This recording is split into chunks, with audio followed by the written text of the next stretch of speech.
Paano nga ba mag-check ng voltage gamit ang digital multitester?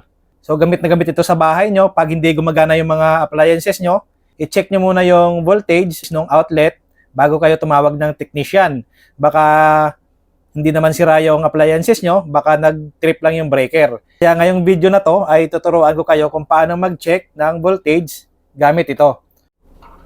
Okay, so ito yung multitester natin, yung digital. So, meron tayong mga selector dito. Okay, so dito tayo sa volts. Yung volts meron niyang, ilagay lang natin sa volts yan. Meron niyang selector. Kapag straight ay DC current yan. Yung mga batteries natin, solar, o yung sa bahay, sa sasakyan. Okay, so kapag yung parang wave naman, alternating current or AC. Yan, so ito yung select niya. Pag magsusukat ka, yan, sa AC, sa mga outlet nyo sa bahay, at DC naman kung pag mga battery. Okay, ngayon, dahil magsusukat tayo ng battery, lagay natin sa DC, yan. Okay, tapos, yung range, yan yung range, makikita nyo. Ilagay lang natin siya sa decimal na isa. Yan, isang decimal lang, tapos volts. Volt, okay? Para makuha niya yung mga maliliit. No, tulad nito, battery nito. So, sukatin na natin. Yan. So, yung ganitong battery, yung positive, ito. No, dito sa mga DC, bawal po magbaliktad. Yung negative saka positive.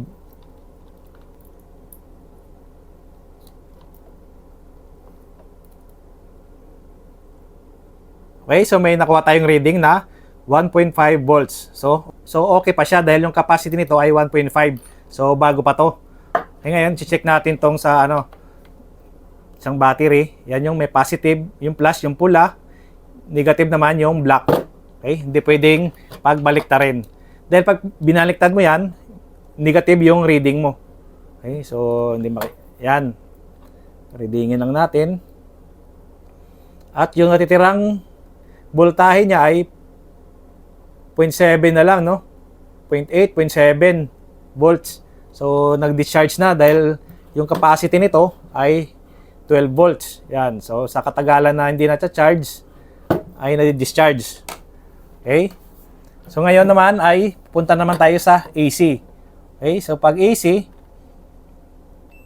pindutin mo yung AC. Ngayon, select natin yung range. Yan. Isang decimal lang. Okay na yan. Sukatin natin yung outlet natin. Yan. So, yan yung outlet natin. Sukatan natin ulit. Yung dito sa AC, kahit baliktarin yung probe, walang problema yan. Yan. Okay, so meron tayong 99.5 volts. Yan. Dahil 100 volts naman yung kuryente namin dito. Okay, so yun lang mga idol.